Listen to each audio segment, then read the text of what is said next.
All right, man. Let's talk a little bit. Running behind today, just a smidget.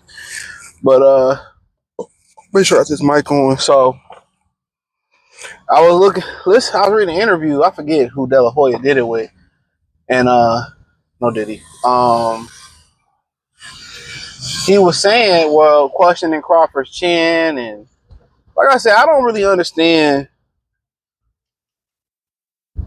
his obsession with, you know, with fighters that this don't have nothing to do with you.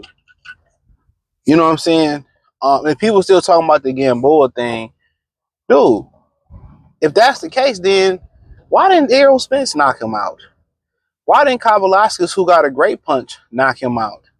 Why did none of the fighters at 140 pounds, knock him out? See, De La Hoya know, like anybody know in boxing, the cut makes you weaker. Especially depending on how significant the cut is. You're not as strong. And I think Crawford was cutting down pretty deep. And people forget, Crawford fought British Prescott at 140 pounds. And then came back down to 135. So Gamboa caught him with a shot that he didn't see coming. And then he instantly, for the most part, stopped Yuriorkis Gamboa. So they point back to that moment. And some people say, well, Kavaliauskas dropped him. I mean, drops happen.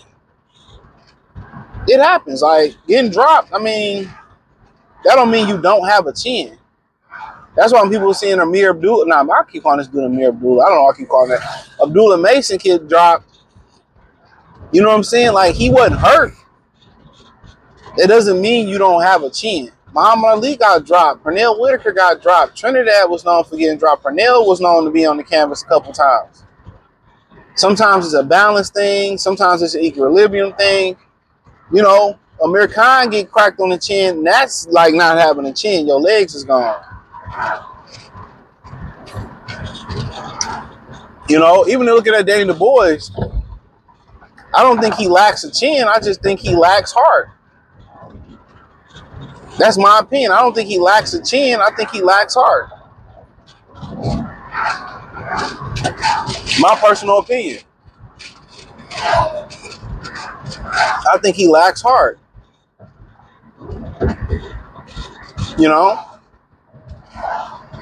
My opinion. But, how is he going to stay away from Canelo for 12? Like, dude, why are you so be invested into your weak ass stable of fighters? That's my thing. Be invested into, Zepeda getting back on track, getting Ryan into the ring. Be invested in promoting, Kenneth Sims and Floyd Schofield. I just don't understand with Oscar De La Hoya. Why is he so intrigued into other things when your company is not doing well? That's my biggest pet peeve with him. And he talks it'd be different if he really was for the advancement or the betterment of boxing. He's not, because for the most part, he's not practicing what he preached. Other than that, he would have threw William Zepeda in the ring expeditiously with Shakur Stevenson. Virgil Ortiz would have already contended for a world title. Let's be honest. Yeah, De La Hoya need to really focus. He needs to legit focus on he needs to legitimately focus on his stable. He's trying to be this worldly boxing guy that's demanding boxing live up to his standard, but he not living up to the standard that he preaching. That's why I just don't really care for the guy.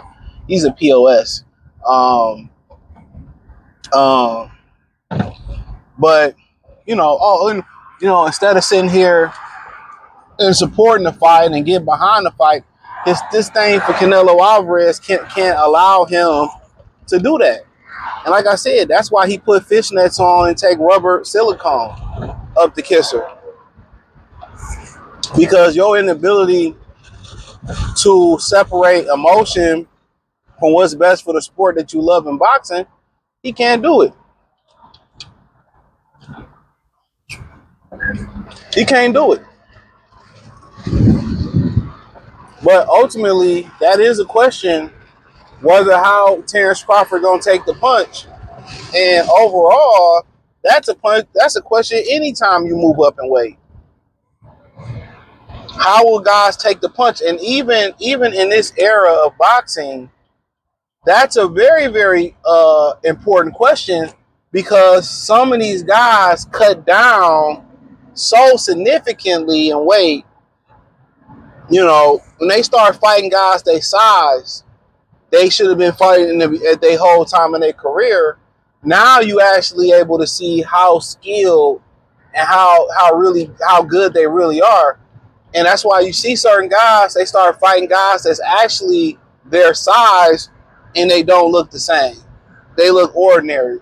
A lot of these guys cut down so much when they're young, they have a significant size advantage and they look better than what they are because they're so much bigger than the competition.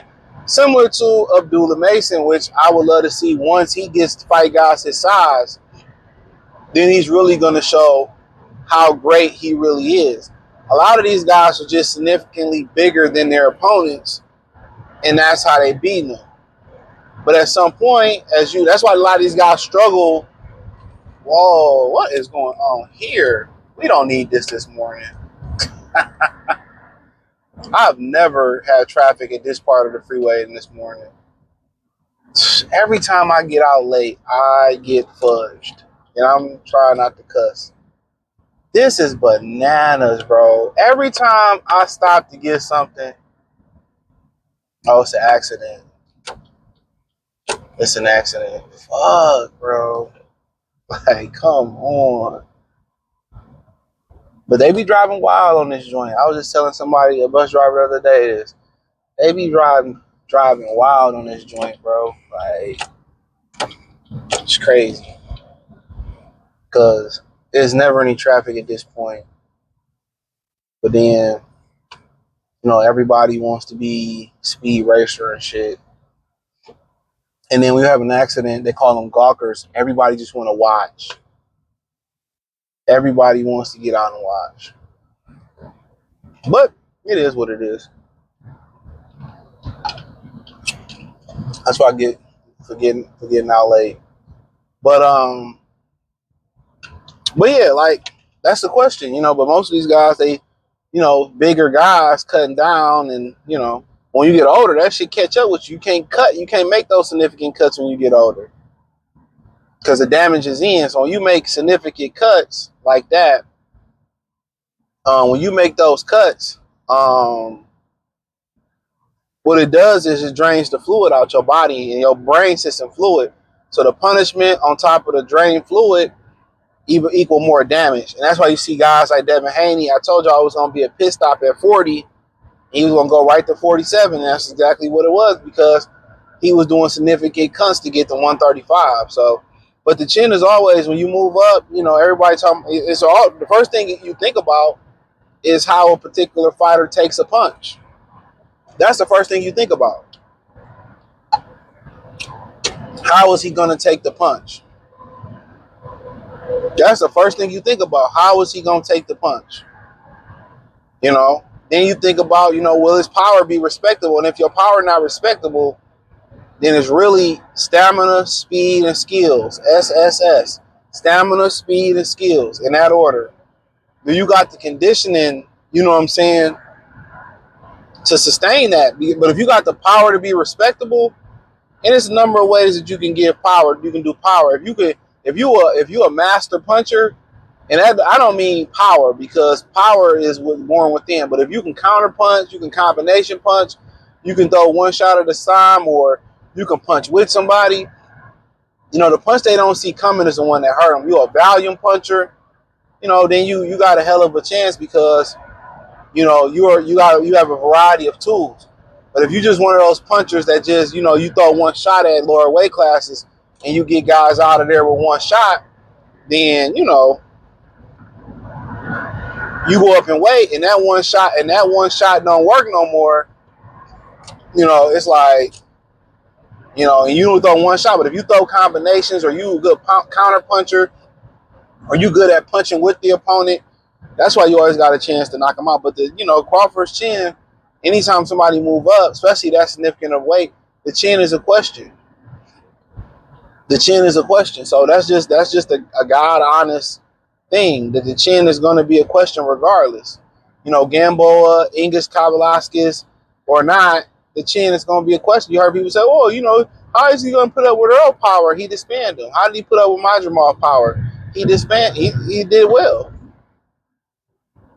The chin, might be, Canelo is still a good puncher. And eventually in the fight, you're going to get punched. And then also you start talking about the chin, you started to really talk about, you also really started to speak on the ability of to take the physical pounding. That's also something, to take the physical pounding, the clinches, the just the physical, the physical strength of a bigger guy. So interesting thing. Thumbs up the video, share the video, subscribe to the channel. And the subscribe button is the bell icon button. Hit all notifications, increase your chance, get notifications. We go live or drop video. Hit the link tree. Find me on X, Instagram, Spotify, Anchor, Cash App, Venmo, PayPal. Appreciate the love, support. Peace.